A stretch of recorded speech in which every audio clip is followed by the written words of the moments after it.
lá, dando prosseguimento ao meu projeto de fazer uma autobiografia em vídeo. Vamos lá, segunda fase. O que eu queria contar, que eu acho que não devia morrer, a meu respeito, é que minha família tem um histórico meio ruim. A minha família, ou seja, eu nasci numa família com histórico meio complicado, vai. Para não dizer meio macabro.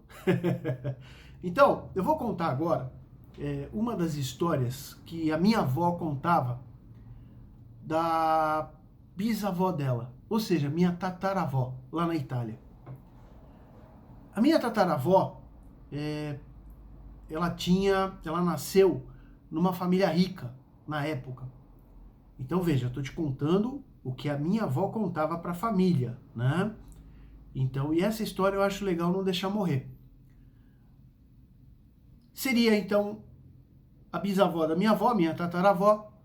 Minha tataravó nasceu na Itália. Eu não lembro muito bem, eu tinha tudo isso marcado, o lugar onde ela nasceu e tal. Mas ela nasceu de uma família rica.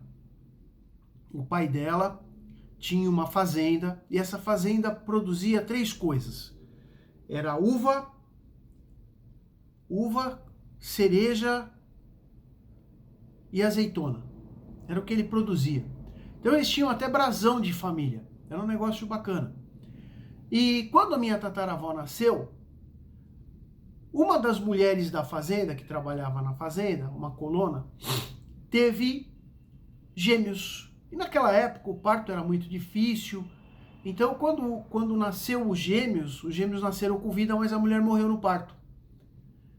E o pai foi embora. O pai não ia cuidar das crianças, foi embora, largou as crianças lá. E o pai da minha tataravó ficou com dó, porque a filha dele tinha acabado de nascer, e ele ficou com dó daquelas crianças. E ele pegou as 2 crianças e levou para casa dele. Só que ele não levou como se fossem filhos. Veja, nós estamos falando em 1800 e alguma coisa, né? Ele levou para a área de serviço da casa. Então ele tinha na casa dele criados que cuidavam da casa, da fazenda. E aí ele cuidou dessas crianças ali, deixou ali. É lógico, você tem criança e criança você não segura. E aquelas 2 crianças cresceram com a filha dele. Era um casal de gêmeos, um menino e uma menina, e cresceram com a minha tataravó. Ela cresceu. Quando ela ficou mocinha, o pai dela, por um acordo nupcial, né, porque naquela época tinha muito de acordo nupcial para manter riquezas, para as riquezas ficarem nas famílias.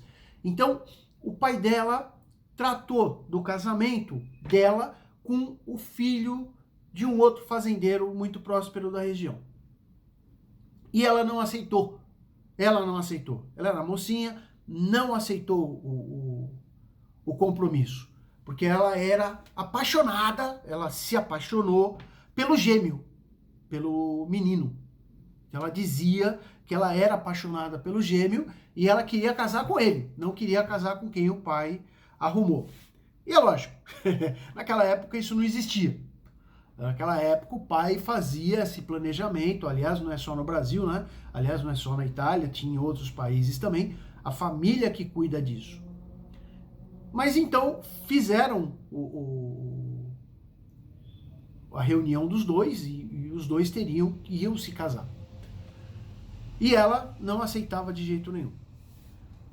Num determinado momento, num domingo de finados, era dia de finados na Itália, e na Itália todo mundo é muito religioso, principalmente naquela época, todas as famílias foram para a missa, tá? Isso durante o dia, as famílias foram para a missa, e ela foi com o noivo estava lá. E num determinado momento ela quis voltar para casa, sozinha. O noivo não deixou, porque afinal de contas era noivo, ele fez questão de acompanhar ela. E voltou. A missa continuou. Quando a missa terminou, que todo mundo voltou, encontraram o rapaz morto no meio da estrada, com uma pedrada na cabeça. A versão que minha tataravó deu, que era finados e eles ouviram um gemido no meio do mato. O rapaz, então, foi lá ver quem era, do que se tratava o gemido no meio do mato. Chamou, procurou e o gemido não passava. E aí ele pegou uma pedra grande e falou assim: ou você para ou eu vou tacar essa pedra. O gemido não parou, ele tacou a pedra. Do jeito que a pedra foi, a pedra voltou, bateu exatamente na fonte da cabeça dele e ele morreu com a pedrada. Teoricamente tinha sido um fantasma, um ser morto, enfim, que teria feito isso porque era dia de finados. Olha, quem foi eu não sei. Eu sei de duas coisas. Era dia de finados. A minha avó era com finados, velho. Pelo amor de Deus, minha avó era... Ela tinha uma fixação com o dia de finados muito grande, né? A minha avó, mãe da minha mãe. Ela tinha uma fascinação com o dia de finados, assim, um negócio maluco. E pura e simplesmente, ela falava que foi por causa disso, né? Mas eu acho que nem eu, nem as pessoas da época acreditaram muito nisso. Porque na sequência, a minha tataravó veio fugida no porão de um navio, ela fugiu, ela se escondeu num porão de um navio, junto com os gêmeos, veio o rapaz e a moça, vieram para o Brasil, escondidos no porão de um navio. Quer dizer, tem coisa errada aí. E aí, pura e simplesmente, ela veio, desceram aqui em São Paulo, e ela foi deserdada. O pai deserdou ela na Itália. Tá? Na lei italiana pode. Aqui no Brasil não pode, mas lá pode. Ela foi deserdada. Não era mais reconhecida como filha. E o pai dela nunca mais quis saber dela. E ela aqui passou por todo o sofrimento, toda a angústia que o imigrante passava naquela época. Então ela fez trabalhos braçais, ela foi inclusive ama de leite para conseguir se subsistir, para conseguir se sustentar. Ela e os gêmeos nunca... Ele casou com ela, os dois casaram, o gêmeo com ela. A irmã do gêmeo eu não sei que fim levou, mas o rapaz casou com ela. Ela era uma italianona grande, ele já era baixinho, enfim. Mas casaram e mantiveram-se casados. Aí quando o pai da minha tataravó morreu lá na Itália, a mãe dela pegou uma quantia e mandou para ela aqui no Brasil. Essa quantia foi suficiente para ela então comprar uma casinha na época em Pinheiros, que era um bairro de imigrantes, era um bairro ruim, né? Era uma periferia, era um lugar muito, muito afastado de São Paulo. Então ela comprou a casa dela lá em Pinheiros e foi lá que ela ficou até o fim da vida dela. Aí você vai falar, nossa, é incrível como é uma história que, lógico, eu peguei o nome do rapaz, do noivo, era Filipe, tá? Não é Fê, é Filipe. Eu tinha tudo marcado, a região da Itália que isso aconteceu, inclusive para levantar os dados. Mas na época, né, quando eu me interessei, 1982, 84, a gente não tinha tantos recursos quanto tem hoje. As pesquisas eram muito difíceis, para você conseguir informações nos meios oficiais era uma loucura. Hoje é muito mais fácil. Mas hoje eu nem sei onde foram parar esses dados. Mas eu lembro que o nome dele era Filipe. Eles eram lá da Itália. E mais ou menos a história é essa. Tá? E aí, é engraçado, né? Como a minha família tinha muito esse negócio com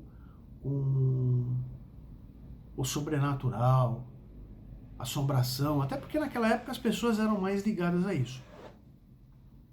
Então, aí vem outras histórias, né? A minha família morou na Vila Olímpia e no Morumbi, ali onde é o Real Parque, no Morumbi, ali perto do Rio Pinheiros. Meu bisavô, ele tinha um sítio grande ali, naquela baixada, que tem uma concessionária de carros, inclusive, aquela baixada era dele. Ele tinha o sítio dele lá. E o meu bisavô, pai da minha avó, né, da mesma avó, ele tocava, e tocava muito bem, cara, eu cheguei a ver.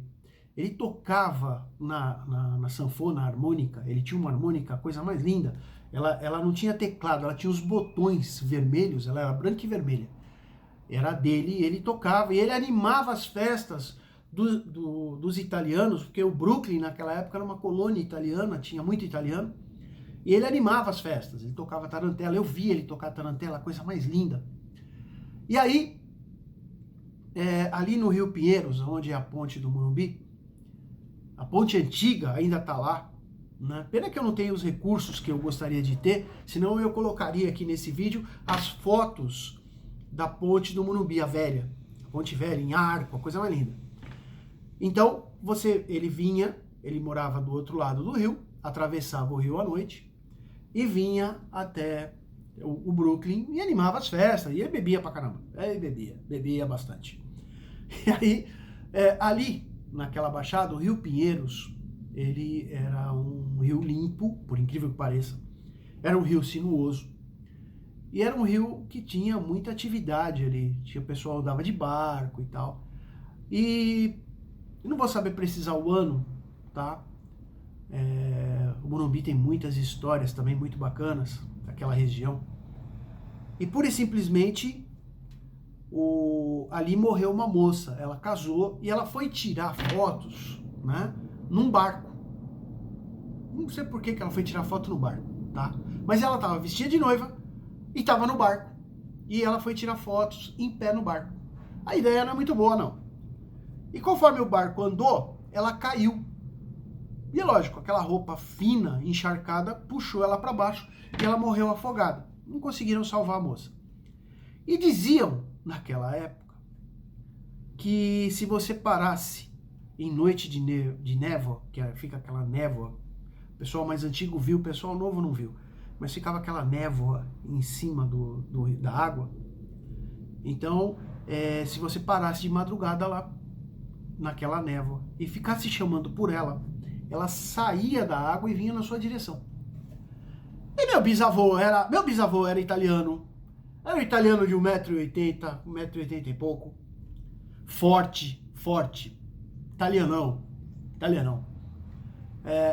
Ele parou, ele veio da festa, bebaço, e ele parou em cima da ponte do Morumbi, olhou para baixo e começou assim: ô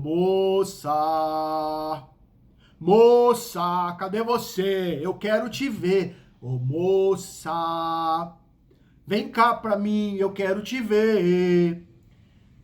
Rapaz, ele começou nessa brincadeira. Bebão, depois da meia-noite, era de madrugada. E ô moça, cadê você? Eu quero te ver. De repente, era uma noite de lua cheia. Diz que a névoa abriu e ela saiu do meio da água e veio na direção dele. Amigo, você tem que conhecer o lugar. É longe. Você subir aquela ponta da Avenida Morumbi, entrar à direita e correr até onde meu bisavô tinha o sítiozinho dele, é longe, cara. Eu diria pra você que dá perto de 1,5 km, 2. Quando ele viu a moça sair, ele começou a correr. Mas ele correu sem parar até a casa dele. E a casa, naquela época, São Paulo era outra coisa. As casas, a porta ficava encostada. E a minha bisavó, a esposa dele, só ouviu o barulho. E ele grudado na porta, escorando a porta, assustado. E ela veio e falou: mas, Luiz, Luigi, né? Luigi, o que aconteceu? A moça tá atrás de mim. Aí ele contou que conforme ela saiu da água, ele começou a correr e a sanfona tocava sozinha no peito dele. E ele corria, e a sanfona tocava e ele corria. E aí ele chegou na casa dele. Eu sou meio descrente, tá? Então eu acredito que ele tava bêbado, tava bebão mesmo, ele tava muito bêbado. Ele pura e simplesmente, o fole da sanfona, ele é preso embaixo e em cima, e a sanfona trava. Por algum motivo, o fole estava solto embaixo ou em cima, tá? Talvez embaixo, em cima. Então o que acontece? A sanfona mexe. Mesmo que for embaixo ou em cima, a sanfona mexe. Ele estava olhando numa noite de lua cheia para a névoa. E a névoa, num determinado momento, que a névoa não é uma coisa uniforme, ela abriu. E o que ele viu foi o reflexo da lua aparecendo de uma vez. Então ele acreditou que aquele reflexo era alguém saindo de dentro d'água. Porque você vê o reflexo, tá bêbado, lógico, e o álcool faz isso, alucinação. E ele viu achou que era o vulto da moça, porque ele estava desacatando a moça. Ele estava chamando ela, né? Moral da história. Ele saiu correndo, e conforme ele corria com a sanfona presa no peito, o fole solto em algum lugar, ele fazia funhé, funhé, funhé. Ele fica ele causa pressão de ar, ela vai sair e vai fazer o barulho, que não era tocando, era só um barulho a esmo, funhé, funhé, funhé, e ele se assustou e correu. Bom, isso aí, o sítio dele era um sítio bacana, porque aquela região do Morumbi, para quem conhece também, é uma região bacana. Porque quando você sobe a Avenida Morumbi, hoje tem uma capela lá, tem o portal do Morumbi, tem a Casa Velha. Ninguém sabe o que é aquilo, cara. Eu acho barato que ninguém conhece essa cidade. Quando você vai ver, a Casa Velha era a casa da fazenda. E a capela em frente, é uma capela de sapê, era a casa de escravos, era senzala. Tá? E diz que muito escravo morreu ali, foi maltratado ali, como é a história da escravidão no Brasil, né? Então até a década de 80 se dizia que você escutava gemidos lá, se você fosse em dia de finados você escutava o gemido. E aquela região ali era muito, até por causa da própria cultura italiana tem muito disso, muita superstição, muito envolvimento, eles creem muito no sobrenatural. E aí o que aconteceu? Pura e simplesmente, meu avô tinha, e eu queria ter esse documento, mas minha família é uma família de ignorantes. Meu avô tinha a carta, que é uma folha A4, um documento, né, uma folha A4, da Prefeitura de São Paulo, habilitando ele a cocheiro de 18 cavalos. Então ele tinha carroça para até 18 cavalos. Era uma carreta da época, né? Então era carroça para carregar muito peso. E ele era cocheiro disso. E ele tinha. Então ele tinha o galpãozinho dele lá, que não sei como é que chama, que ele tinha os cavalos ali. Então ele armava, ele tinha 18 cavalos na carroça. Era 2 cavalos por dedo. O negócio era maluco. Então ele dirigia 18 cavalos com as 2 mãos, né? E esse documento é bacana porque é a história até da própria cidade, né? Mas infelizmente isso foi parar na mão de parente meu, e parente meu não dá isso para ninguém. Eles preferem perder do que guardar. Pedir uma cópia, também não deram. Minha família é uma família de ignorantes, a real é essa. É uma tristeza, mas é real. Fazer o quê, né? Mas vamos voltar a falar da minha tataravó, depois do meu bisavô. A região que meu bisavô morava, ali no Morumbi, era uma região que tinha muito isso. Acontecia da crina do cavalo amanhecer toda entrelaçada. Né? Entrelaçava a crina todinha. Como se fosse aquele entrelaçamento, né, que se faz. Aparecia e dizia que era o Saci Pererê. O Saci Pererê fazia isso ali no Morumbi. E aí, ninguém sabia, era... Um dia uma tia minha, hein, velho? Tia minha, irmã da minha avó. Ela vinha vindo à noite do serviço, ela desceu a Avenida Morumbi, atravessou a ponte, e meu bisavô, depois daquilo ali, ele não atravessava mais aquela ponte à noite, depois do fato da moça, ele demorou muito tempo para atravessar ali a pé, nunca mais atravessou. E aí, essa tia minha vindo pelo caminho, diz ela que encontrou um menino, rapazinho, negro, com uma touca vermelha, com um pedacinho de um galho de árvore na mão. E ela foi passando, ele olhou para ela e falou, me dá tostão. Na época o dinheiro era o tostão. Ela olhou e falou, não tenho. Ele olhou e falou, eu sei que você tem, me dá tostão. Ela olhou e falou, não vou dar. É meu, eu trabalhei, você que vai trabalhar. Ele olhou para ela e falou, me dá tostão.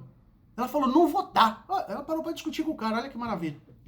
Diz que ele pegou a varinha, o galinho de árvore, bateu na cabeça dela e ficou batendo, só com o galinho na cabeça dela. E ela começou a se esquivar e ela caiu de costas num arame farpado. Ela caiu de costas. Rapaz, o que ela conta é isso. Ela tá viva, inclusive, ela conta isso. Que ela, e ele só batia, ele não agredia. Ele pegava a taquarinha e só batia de leve na cabeça dela. Me dá tostão. E ela falando não, começou a gritar. Ele sumiu. A mãe, a família ouviu, meu bisavô ouviram, vieram correndo. O cabelo dela estava tão entrelaçado no arame farpado, tão amarrado no arame farpado, que não deu jeito de soltar. Tiveram que pegar uma tesoura e cortar todo o cabelo dela para poder soltar ela. Então, são histórias, né? E aí, duas histórias também dali da região, que eu acho muito legais, não faz parte da minha biografia, mas eu acho legais, mostra um pouco do italiano. Tinha um bar no Brooklyn, chamado Bar dos Italianos. Hoje é um predinho, mas tinha até pouco tempo atrás, até alguns anos atrás, e é uma pena que São Paulo perca tanto disso. Construindo uma porcaria de um predinho, e você via o Bar dos Italianos, ele tinha ainda a estrutura era de barro, tinha as janelinhas, mas a especulação imobiliária tem mais valor, né? Infelizmente, o que manda é o dinheiro. Então acabaram com o barzinho, estava fechado, mas durante muito tempo ali funcionava o bar. Os italianos se encontravam ali para ficar prosando, batendo um papo à noite.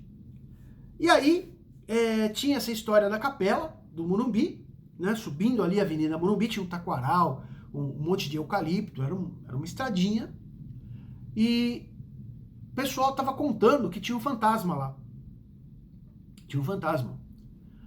E aí, diz o pessoal que não passava lá à noite porque escutava um gemido muito forte. Um gemido, ai, todo mundo saía correndo. E tinha um italiano lá, quem é italiano sabe como é que é, tem um sempre que é o mais macho. Não é isso, não, tal. E naquela época era um barato. Eu cheguei a ver isso quando criança. O pessoal usava, era muito comum o pessoal usar facão na cinta, amarrado na cinta, né? Chapéu e o facão amarrado na cinta. Até porque era muito mato. Então vira e mexe o facão você usava para cortar alguma coisa. E era assim, o pessoal bebendo e os caras contando histórias, né? Não, porque ninguém passa ali às 6 horas da tarde, escureceu, começa o gemido. O italiano olhou e falou, eu não acredito em fantasma, eu vou lá, eu acabo com isso. Todo mundo, você é louco, rapaz, você é louco. Você é louco, não, nada disso. Meu bisavô, sempre ali no Bar dos Italianos, ele era muito conhecido ali. Aliás, o pessoal que é bem antigo, o pessoalzinho de idade, lembra dele. É um barato isso. Seu Luiz Squideri, é muito barato, é muito legal. E aí, pessoal lá, não, tem fantasma, ele geme. O italiano olhou e falou, não, eu vou lá, eu vou mostrar que isso é mentira. Rapaz, é sempre assim. corajoso desceu na frente e os corajosos tudo atrás para servir de testemunha. Desceram atrás e o cara foi andando. Daqui a pouco tem um vento. Deu um vento, veio aquele gemido. Aquele gemido. O italiano parou, os outros grupos que vinha atrás ficou ali grudado, parado, volta, aquele volta aqui. Ele, não, eu vou descobrir o que é isso.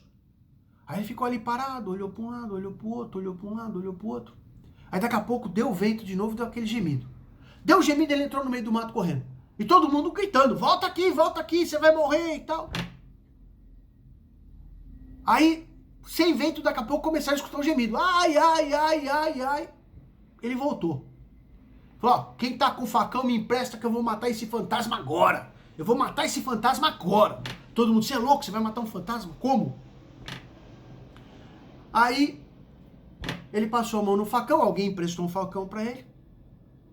Ele foi lá e escutava as pancadas, né? Tof, e aquele gemido, ai. Daqui a pouco escutaram um barulho, alguma coisa caindo. Volta ele com um galho grande na mão. E todo mundo, o que é isso? Ele falou, é o fantasma. O fantasma tá com um galho na mão? Ele falou, não. Eram 2 galhos de árvore que conforme vinha o vento, ele se esfregava e dava aquele barulho que o pessoal entendia como gemido. Não era fantasma porcaria nenhuma. Aí todo mundo voltou pro bar, deu risada, bebida e tal, e aquela festa italiana. Tá bom. Passou mais algum tempo e o pessoal tava contando isso. Alguma conversa, esse italiano não tava lá. E aí, alguém lá do bar falou assim, não, vocês estão loucos, vocês deram sorte. Tem um fantasma lá, é um pouco mais pra cima, no bambuzal, não é ali embaixo, é no bambuzal. E esse fantasma, ele faz um barulho de espirro, ele espirra. Ele geme, ele espirra. Os caras, não, que isso, é mentira, o nosso amigo foi lá, matou o fantasma, não tem fantasma nenhum, fantasma não existe. Tá bom. Cara, não existe. Vamos até lá de novo. Saiu, desceu o grupo todinho, a Avenida Morumbi toda, foi até lá, atravessou. Quando eles estavam lá na Avenida Morumbi, começou aquele gemido, aquele barulho, e o fantasma espirrava. Achei! Todo mundo procurou, ninguém achou. Aí um deles, isso aí é alguém que tá enfiado aí no mato, tá tirando sarro da gente. Aí, gemia de novo, atchim! Pura e simplesmente os caras, até que num determinado espirro, um mais sarrista falou, saúde, meu irmão! Levantou uma figura preta, um vulto preto, falou, obrigado, meu irmão, faz anos que eu tô aqui aguardando isso e ninguém me desejou saúde. Fique em paz. E o vulto levantou, amigão. Diz a história que não sobrou um italiano ali. Voltou todo mundo correndo, morro, Lumbi acima. Foram parar lá no bar do italiano outra vez. Nunca mais ninguém se meteu com fantasma. E é um barato, porque na verdade eles eram muito crédulos quanto a isso de fantasma, né? Tanto que a história da minha tataravó, vinha nisso. A questão do fantasma e tal. Mas a pedra foi... A história é meio marota, né? O cara tacou a pedra voltou e ele mesmo morreu. Mas é um barato isso porque são histórias da família. E aí eu vou te contar outras histórias, né? Não agora, esse vídeo vai ficando longo. São histórias da minha família, histórias... Porque, como eu falei, minha família tem um histórico. Então, na minha família tem histórico de assassinato, tem históricos outros. Esse... eu acho que é inclusive, infelizmente na Itália.